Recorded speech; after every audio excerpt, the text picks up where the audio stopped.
Welcome to Smart Training 365. This is Mo Larbi and I'm with Rick Brunner. How you doing, Rick? I'm doing great. How are you? Doing great. Rick, people work out in the gym for an hour and a half. Some of the people think that growth happen in the gym, in that an hour or 90 minutes. But many don't pay attention to what happens after that.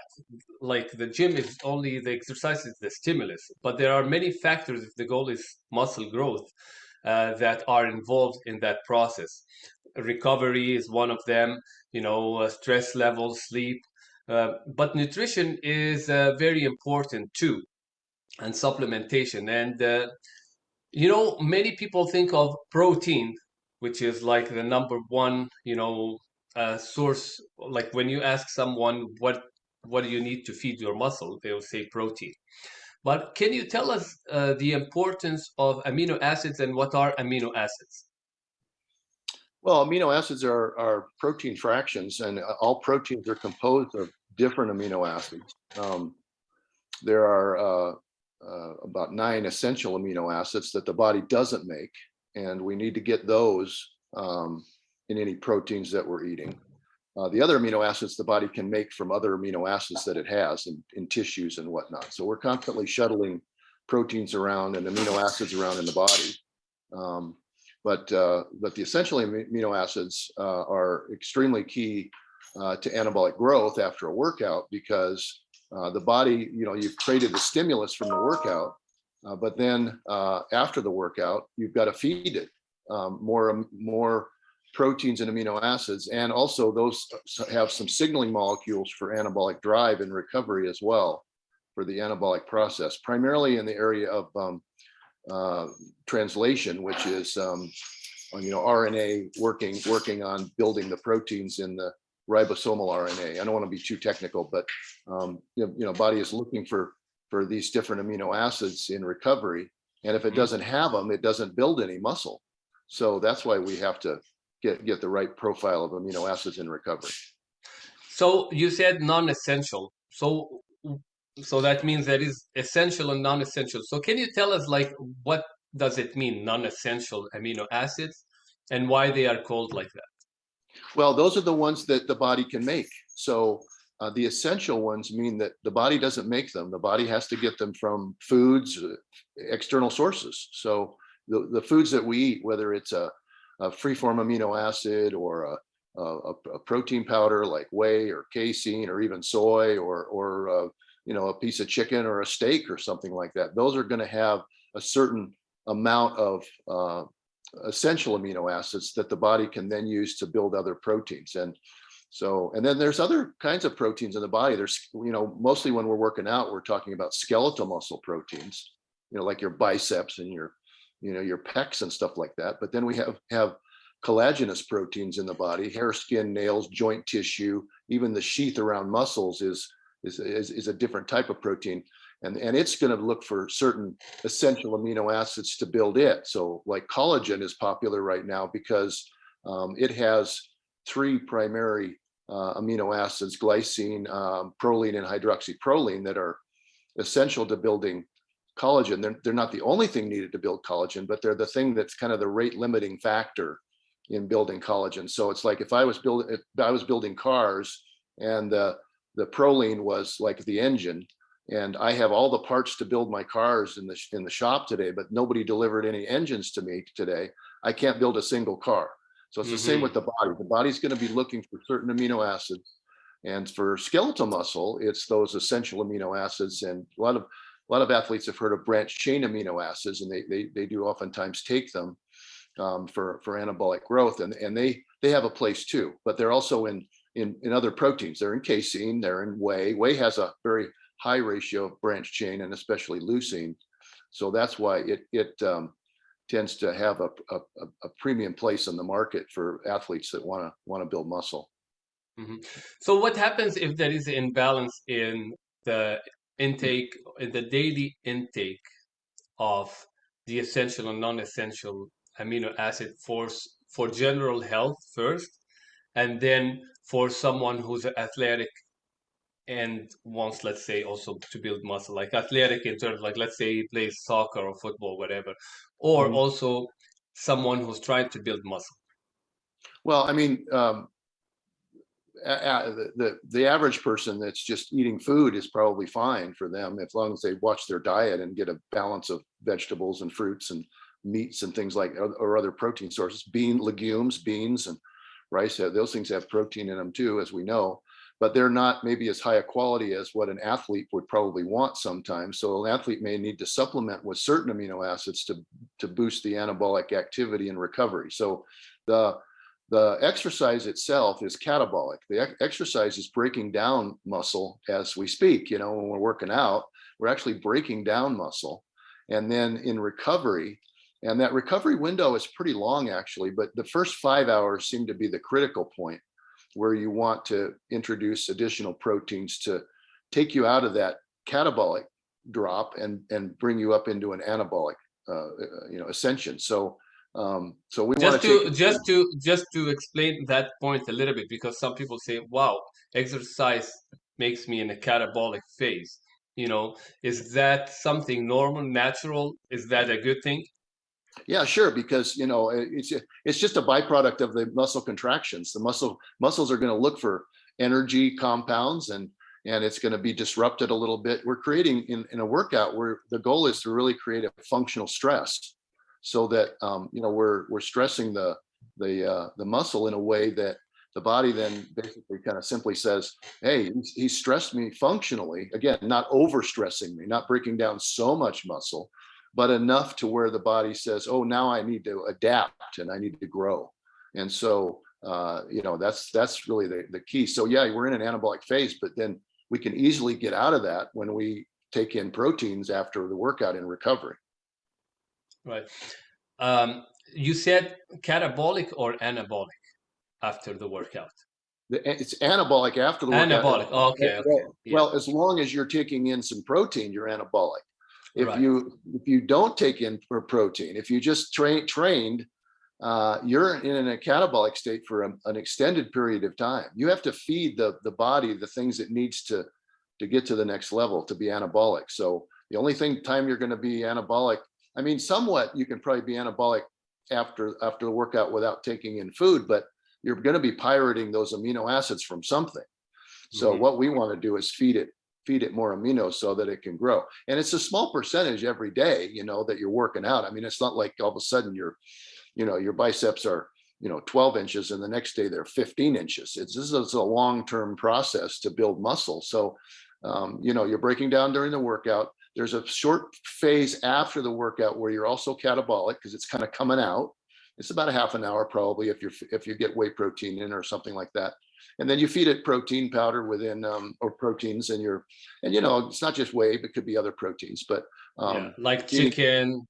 You can do Yeah, you're that? going to feed it something. Yeah, I mean, there's the three main types of proteins that somebody's going to take are either free form amino acids, which are somewhat popular. They're usually in capsules. They're a little pricier, and then there's other protein powders there's veggie protein powders like pea and rice and whatnot, and then there's whey and there's egg and there's soy. Soy's not so popular anymore, but then there's casein, which is another byproduct of cow's milk. The whey and casein are in cow's milk, so it's just the timing of these different proteins. And then the next question comes in: well, how can I maximize my anabolic drive and recovery? What can I give it to create the efficiency? Right. If two different proteins, and one is say 100% efficient and the other one is 70% efficient, why wouldn't you want to take the one that's 100% efficient? So sometimes people have allergic reactions to things. Some people are vegan and they want to take pea and rice protein, for instance. That's okay, but I've had good success with vegan athletes that people that want to take veggie proteins with just spiking it with other amino acids that give it a bump, because the results and the gains are noticeable in recovery because they have less of certain amino acids in veggie proteins than they do in, let's say whey. I focus mostly on whey because it is really the most efficient at building muscle in recovery. So that's my research now, is to look at whey and look at ways to enhance whey's performance, basically. Is there, like, let's say, some certain muscle requires a specific type of protein more than other muscle? Not really. No. All, Okay. all muscle. Now, the ones that are going to be wanting more protein are the ones that you worked in the workout because you've stressed it. Mm-hmm. Okay. So those are the ones, like if you did, delts 2 days ago and now you're doing pecs or something like that, and today, and now after the workout today, you're going to be taking protein. It's going to be targeted primarily at the pecs because they're the one that's been functionally stressed during the workout, and it's going to be hungry for those extra amino acids. Right, right. Now, just before we move on to BCAAs, you mentioned vegans and vegetarians. Do they lack in certain aminos because they are not getting meat products and dairy products? Not only are they not getting amino acids, but they're not getting like creatine too. I mean, I've had vegan athletes that I put on creatine and their gains go up measurably because their creatine is in muscle. Creatine, carnosine, carnitine, those are in red muscle, red meat, red meat. So you want to eat the reddest meat you can. In Montana here, I mean, we bison steaks, and we eat elk steaks and things like that. Wild shot elk and stuff like that. So and that, so those are where those specific compounds are, in addition to the aminos.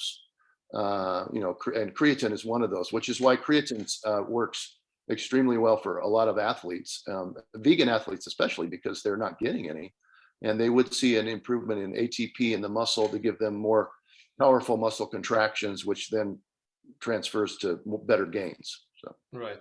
So it's okay to be on a vegan diet or a vegetarian diet as long as you know how to supplement and find the right balance for the daily nutrients. yeah, I mean, sure. I mean, there's no reason why not. And they're just amino acids. So if you're giving it, if a vegan, if pea and rice don't have the right enough of a profile, you could add some free-form amino acids to a vegan product probably and just bump it up. I would think, you could make it more like whey. Whey seems to be more perfect. But if somebody doesn't tolerate whey, or they want to do a vegan, vegetarian protein powder, we can create it, and it's not a problem. Right. Just to make sure, like, people don't get us like wrong, we're not promoting a specific type of diet. Like, we're talking in general. But No. I mean, even athletes that are big on protein, that are actually over consuming protein, probably need to eat more vegetables and berries in their diet. I mean, I would be a big advocate of something as simple as like the Mediterranean diet, or yes, something yeah. more of a balanced diet. I mean, that's overall just for health. And most of the area of research I'm most interested in right now is for individuals, say 35, 40 years of age and over, because I'm in that group. I'm 65 now, and I've been in the industry since the middle of 1980s. I've gone to Russia. I've studied with Russian scientists. And even before that, in college, I worked. This is a little aside. I worked in a very large dairy cooperative in California. It's the largest dairy byproducts producer in the world now. And we made cheese and things like that. And in the old days, the whey would go down the drain. People don't realize this, that whey is a byproduct of cheese making. And a lot of the whey concentrates, we call it whey 80, is one way of capturing whey. And now they capture it and then they make protein powder out of it. So, but in the old days, we made cheese. Cheese has fat and casein in it primarily. Most of the milk, most of the protein in milk is casein. It's not whey. Whey is very liquidy, so it comes off when they make the cheese. And casein is very sticky. In fact, in my undergrad, we used to make, in dairy science, we used to make glue out of casein because it's sticky. Oh, But, wow. yeah, so it's pretty cool. But we kind of got off target there. But I've had a lot of experience with whey and casein and whatnot, and in manufacturing and in college, I worked in the milk plant and whatnot. So I'm comfortable with dairy proteins. So now my research though is based on looking at ways to increase anabolic activity in aging individuals.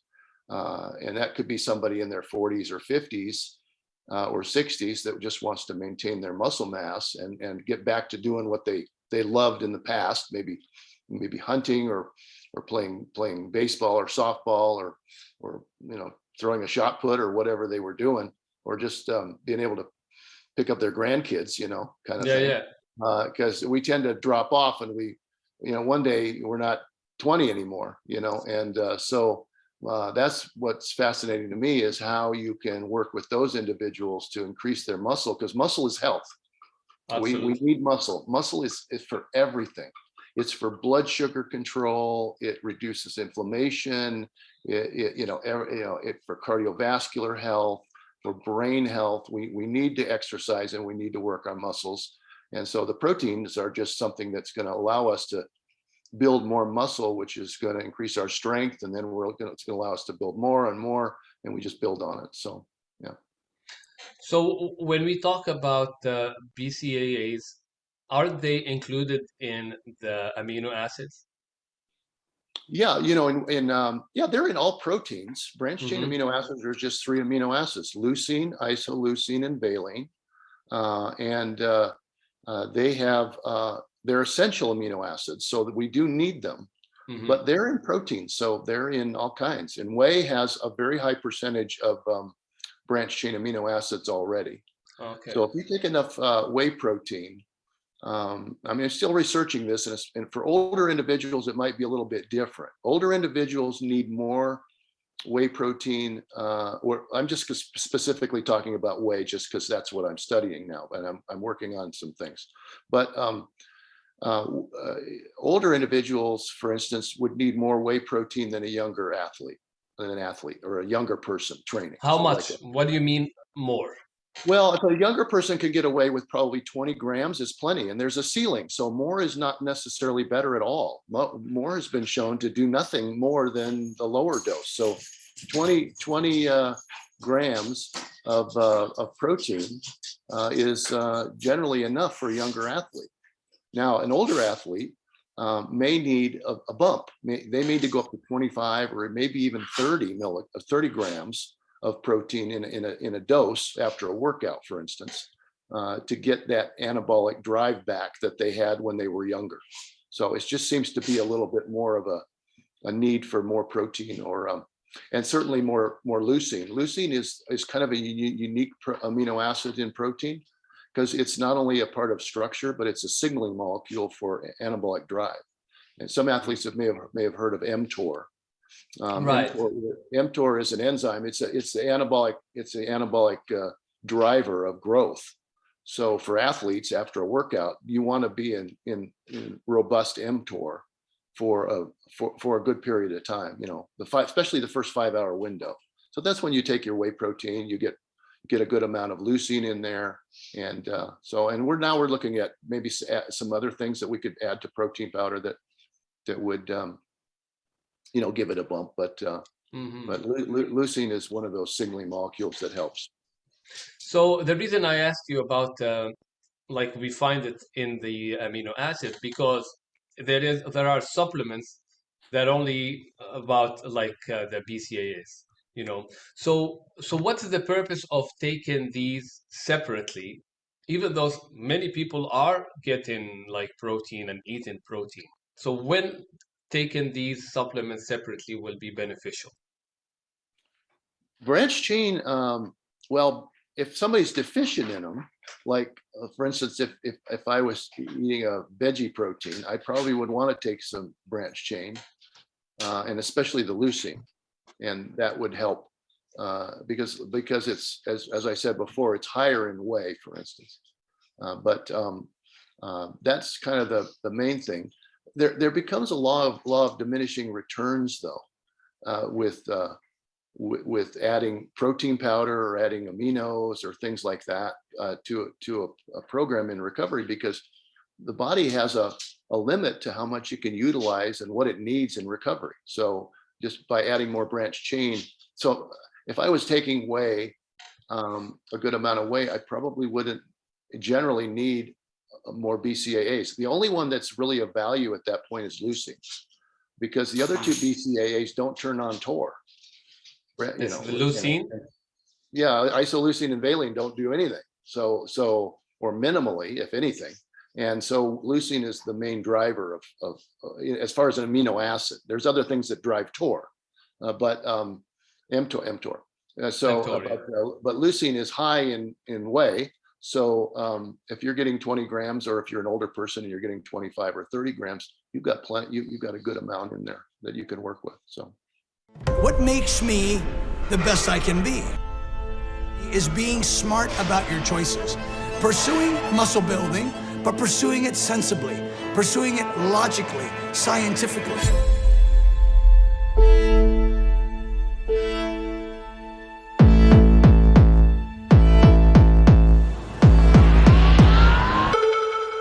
Trainers need to know this. I started working out at 14 years old.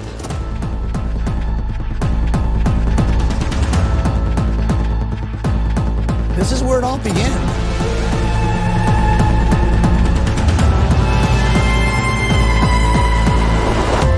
Michael Jordan came to work out here.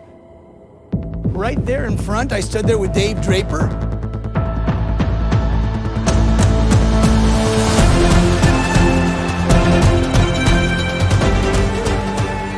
It needs certain 20 perfectly precise movements to get the best results.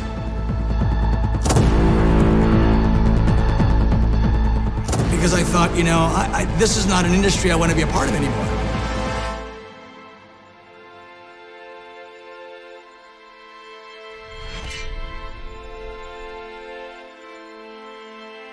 What I care about is getting it out there, getting the valuable, truthful, scientific information out there, and what people do with it is up to them.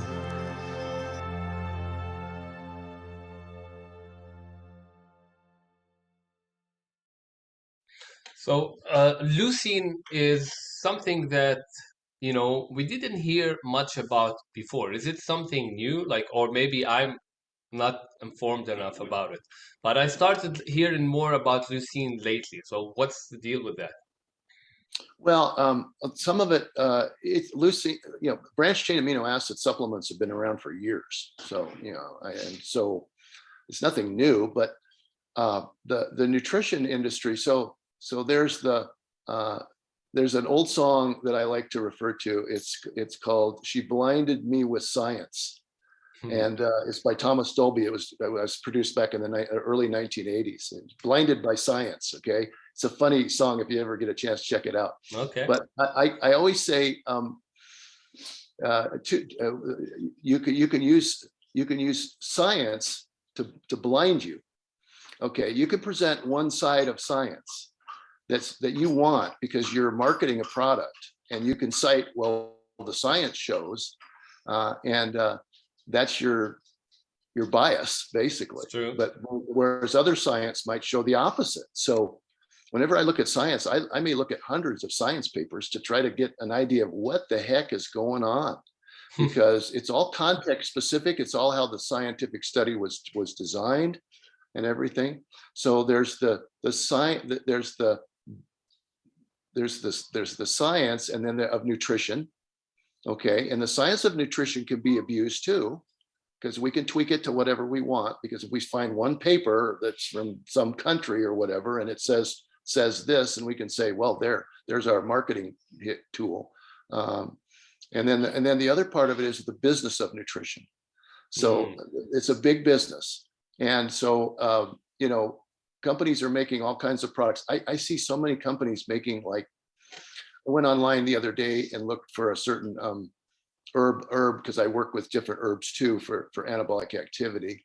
And I was looking for a certain You're working on a few interesting products right now. Yeah. Well, I've done it for years, but I'm working on it. But my target now is more middle age, not 30, 40, 50, 60 and on. So I'm looking at ways to increase anabolic activity, improve recovery, reduce muscle stress, that kind of stuff. in recovery. So, but I went online and I looked at this one website, and it had like 30 different products, and some of them were kind of similar. And so it's just like overkill. And it's just like, there's no method there's no thought to it. Okay. I'm more of a minimalist too when I formulate now. I mean, in the old days, we didn't know as much. The old days, I had to go to a library and study all this stuff. Now I can do it, and I can contact scientists and that are doing studies, and I can ask them questions and all that stuff. And so it's a lot easier now to do things. But I've become more of a minimalist, meaning that when I want to create a product, I don't want to have 20 different ingredients in there just because they're the greatest fad thing at the moment. And somebody wants to, well, it's got this in it. Oh, it's got this in it. Oh, it's got that in it. You have to look at the label and see, well, okay, it might have it in there, but what dose does it have? What is this just trickled in there? And let's say we need 500 milligrams of a certain herb. And now all of a sudden this product has 125 milligrams in it. Is that going to do anything at all?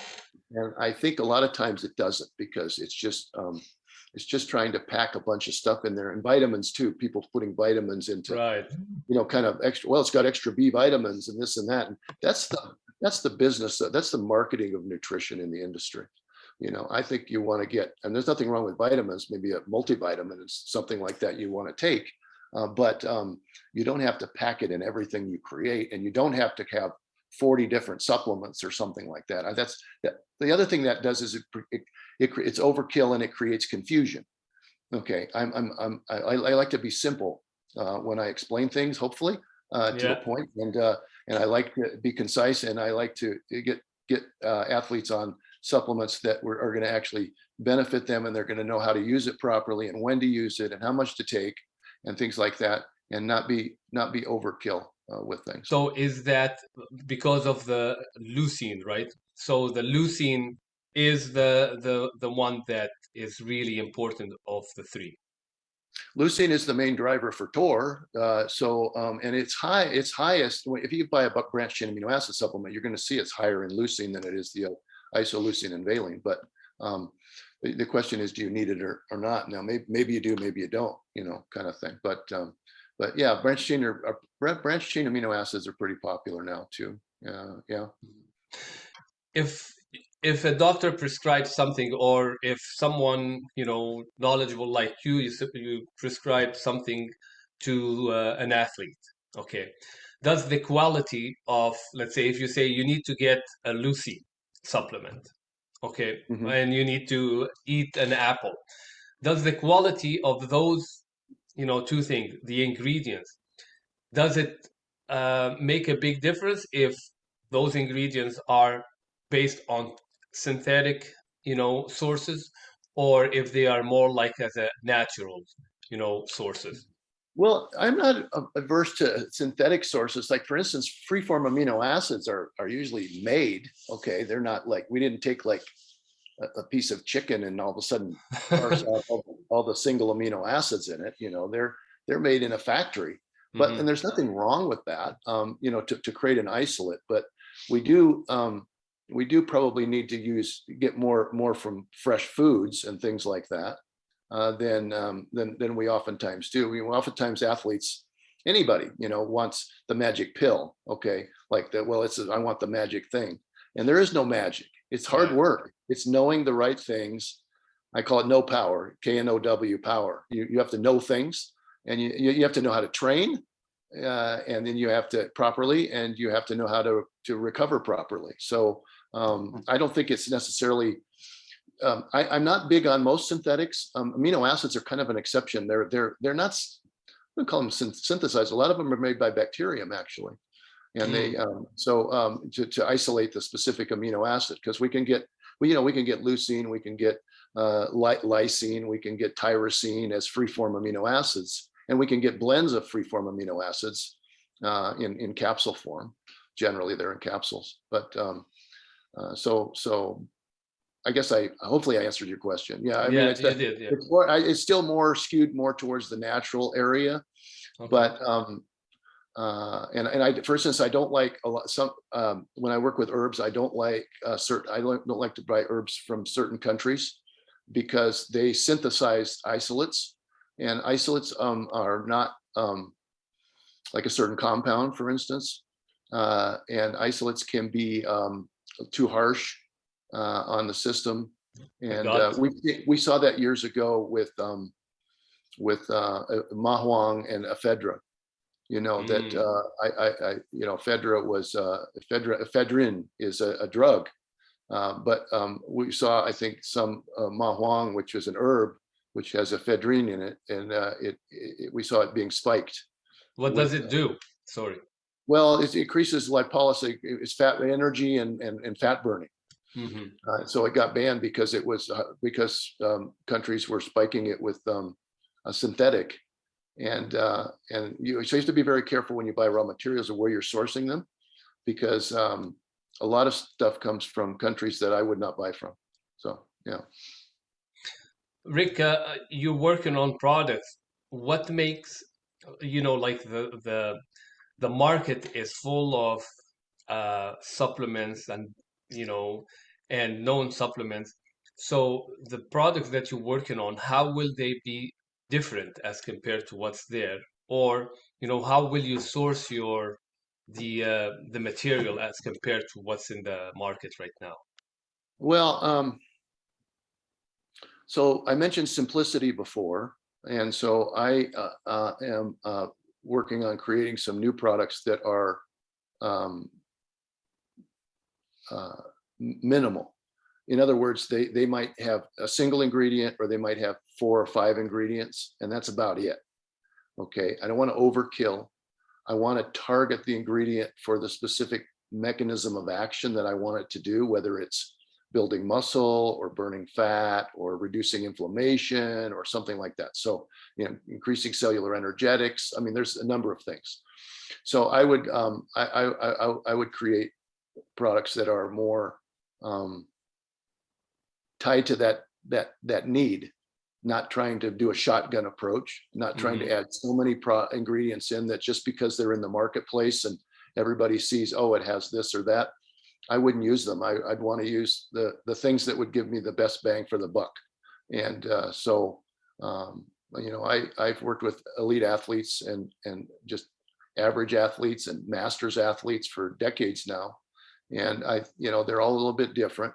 As we get older, we need to do different things, but supplemental wise, but it would still be a kind of a minimalist approach as far as creating formulas that actually have the right doses that will give us what we want, instead of just throwing everything in there for the business of nutrition is kind of, following the latest fad or whatever. Right. There's so many different ingredients, for instance, that can turn on the fat burning pathways and the AMPK pathway. So it's a matter of selecting, say, the top 4 or 5 that at the most probably that you would want in something like that, rather than trying to put 20 different things in there. I see a lot of like testosterone boosting products that have like 20 ingredients in them. I'm like it's probably got like 2 or 3 in there that have any real benefit. And why don't you just make them with that? But I think we get caught up into trying to create stuff that's it's blinded with science. It's kind of like we try to, it's blinded with marketing, it's blinded with science. So so right now, like for instance, I'm using a whey protein by Whey Fantastic that's really good, and it's got whey isolate, it's got some whey concentrate, and it's got some whey peptides in it. And I use the unflavored one, but it's great. And so it's simple. It doesn't have to have, and why does it have the 3 in it? Well, there's a difference between, there's quite a difference, between like free-form amino acids, which are single amino acids. And sometimes people push those for building muscle. A lot of that's just marketing. It's been around for a long time, but I'm not a fan of free-form amino acids because generally, unless you can add and increase the performance of a protein powder. But free-form, usually you find them in capsules, and you won't find a very big dose. Somebody will say, well, take 4 of these or 6 of these. There's only like 500 milligrams in a capsule. So if you need, say, 10 grams of essential amino acids, you got to take a lot of caps, to really get what you want. That's why whey protein can be good. But Whey Fantastic has the whey concentrate, which is usually comes from cheese making. It's 80%. It's based on price a little bit because it's so Yeah, expensive. it You is a know, little bit, right? yeah, you'll notice right now in the industry, the price of protein powders has really gone up, and some of that is maybe because of COVID, and whatnot. But it also just the demand has gone up. Whey isolates, which oftentimes we also call it native whey. We can call it native whey. Native whey. So there's regular whey, which comes from cheese making, and then there's native whey, which is basically taking raw milk and just doing ultrafiltration and filtering out the whey proteins right away. Okay, and there really isn't a whole lot of difference between the two. The whey isolates is not any great super increase than whey concentrate, but whey concentrate whey isolate has a premium price in the industry. Its price is jacked up. So concentrate can be an advantage in that way of keeping the price down, and it's a lower protein. It's maybe 80% or 82%, whereas whey isolate is 88% and maybe 92% tops. But everybody's kind of focused on whey isolate. It's better. That's not necessarily. It's just and then you have whey peptides, which are so a peptide is something where you hydrolyze the protein, the whey. So you've like taken, like say a long chain of whey protein, a whey protein. Let's just call it like 50 amino acids long, and you've added something to break the bonds a little bit. So now instead of a big 50 amino acid long chain, now maybe it's a 10 amino acid long chain, or years ago I used it. I had whey peptides that were called di and tripeptides. There were 2 or 3 amino acids, but the problem is as you go down and create these peptides, they become very bitter and nasty. But my elite guys didn't mind. They didn't mind the nasty taste, but most people, they'll go, oh no, I'm not taking that thing. And so the whey peptides are usually partially hydrolyzed, the proteins are partially broken down. And what does that do? That makes it just more usable right away. So, free-form amino acids do not have to go through digestion. I mean, they're immediately ready to go into the bloodstream when you swallow them, so that may sound like, well, that's a great advantage. Not necessarily, because, the anabolic window is about 5 hours. I mean, a good part of the anabolic window, it goes longer, but the good part is about 5 hours long. So you have plenty of time to digest stuff and absorb it. So that's right. The key is just to get it in there after the workout. I try to get my whey protein, and I make a shake usually, but I try to get it into my system within an hour after my workout. I've got to come back. I don't use it right after the gym. I'll drive home and then I'll have it. I'll blend it up at home, kind of a thing. Yeah. Do you believe that supplement timing is extremely important if a person, like let's say, is advanced and they need the extra, results? Well, timing is important, sure, because after the workout, when you're still in catabolism for a little bit of time, and then it's going to come out and it's going to be in a I want to grow phase. You want to give it the goodies. You want to give it the amino acids that it can use to make protein. So that window there of within like an hour afterwards or whatnot, and I think we're getting into minor details on when to take the protein powder. The supplements in general, like not just I mean, you obviously you want to time it so that it's there when the body is hungry for it and it needs it. Okay, because for instance, casein is a lot of times taken by athletes before bedtime. It's a slower acting protein. The anabolic window for a workout is probably 24 hours. I mean, there's still a little bit there, but there's a law of diminishing returns.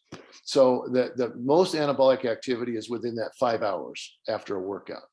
And so in that point, you could take a whey protein powder, and I've done this too. I've experimented with it a little bit. It seems to work fine, is to take your whey protein shake within a half an hour to an hour afterwards. And then about 3 hours later, take another one. You could do that. And that would, so instead of like an athlete going, well, I'm going to bombard my system with 40 grams of whey protein powder. One time, yeah. Well, you just take 20 and then a few hours later, take 20 more. You'd be more efficient doing it that way. And You it's know, 'cause easy your on body the can stomach only- too. Yeah, and your body can only assemble so much at one time. I've mentioned before when we've talked about the Right. concept of muscle full, which is the body is has a certain rate of building muscle, and when there's amino acids flowing around, it can only build it so fast. And those extra amino acids that you just took in your protein powder are used as energy or whatever. You know, they're burned as fuel.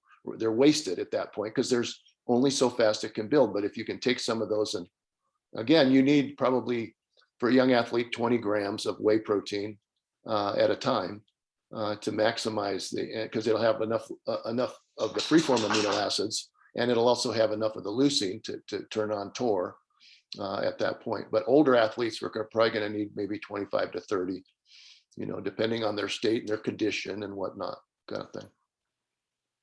Perfect. Always educational. I learned a lot when talking to you. I hope also our viewers enjoyed this video. Let us know which supplements you want us to cover in the future if you have any suggestion. Thank you, Rick, for your time and all the information that you provided us today. You bet. Thanks, Mo. Thank you. Bye-bye. See you in the next video. Bye-bye.